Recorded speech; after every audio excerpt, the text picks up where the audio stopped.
Welcome to this video with me, Duncan Williamson, in which we're going to be looking at the group by function in Power Query. There is a group by function coming in Excel, but it hasn't arrived yet. It's in beta testing or beyond, Insider, somewhere like that.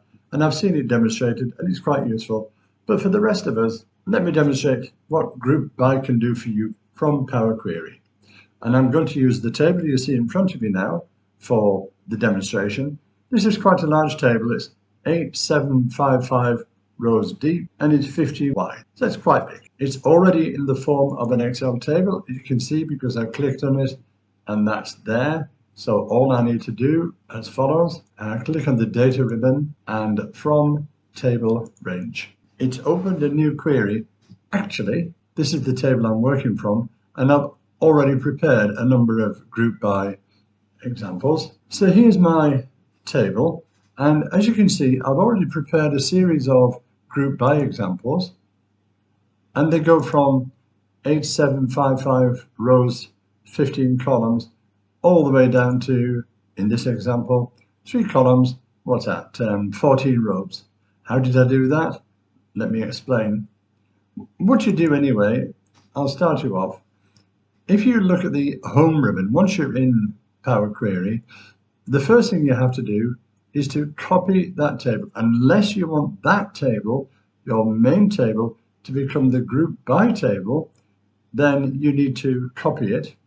Right click. I recommend, for the kind of thing that we're doing, that you copy by reference. So it's ready for group by. Let me show you the first one.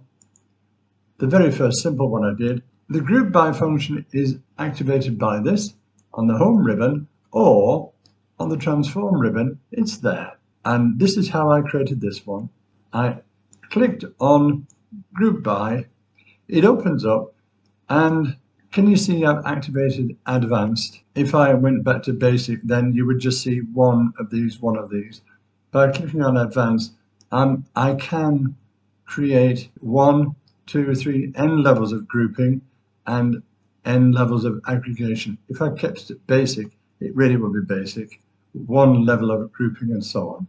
As it happens, I only use 1 level, and you choose it this way.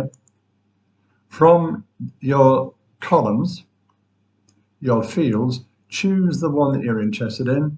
You can see that I chose customer, just by doing that. And then I wanted the total volume, and you have to give this a name and then tell it which operation you want to employ, sum, average. Now this list isn't as extensive as a group by function in Excel, but for what we are doing it's fine. So sum, and then which column I've used the volume.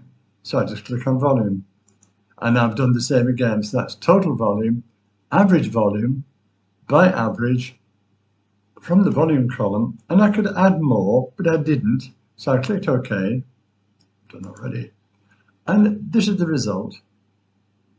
On the second example, a fraction more adventurous, I did it by product, there are only 2 in this example, by customer category, there are how many of them? About 4, and then total value and average value again. So that's all of that table condensed down to there by total value, by average value, group by. The third one, a little bit more extensive. Now let's see what I did with this one. Click on group by,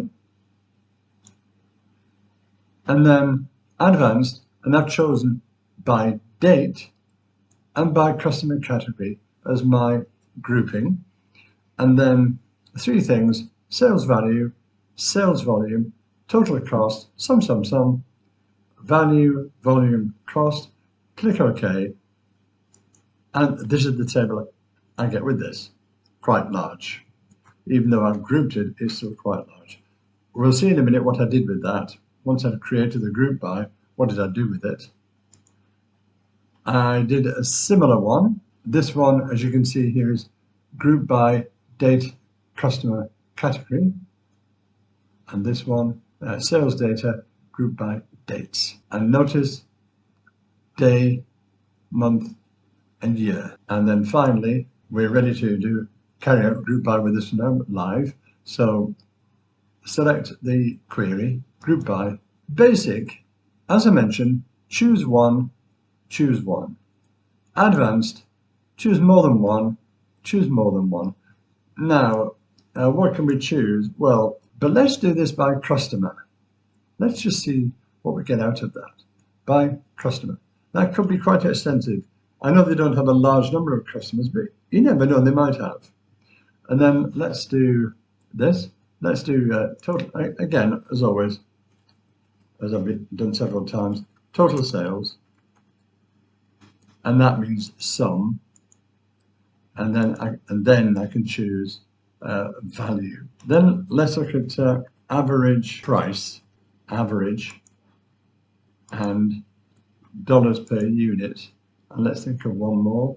So we've got customer, total sales, average price, and let's do one more. I'll do, let's say, the count and number. And what are we going to count? In fact, you can't choose anything for this because it just knows what to count. So let's leave it at that then. Click OK. And there we are. So as I predicted, there's only 14 customers. That's their total sales.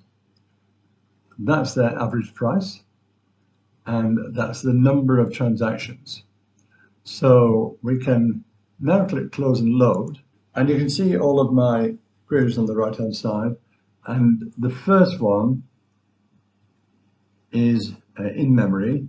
That's the main table. I left it in memory as a connection only. But all of the rest, they're all there. And the one that I've just done, this one here, well, here it is. We could, if you like, create a graph with that. Let's see what we get. Insert column chart.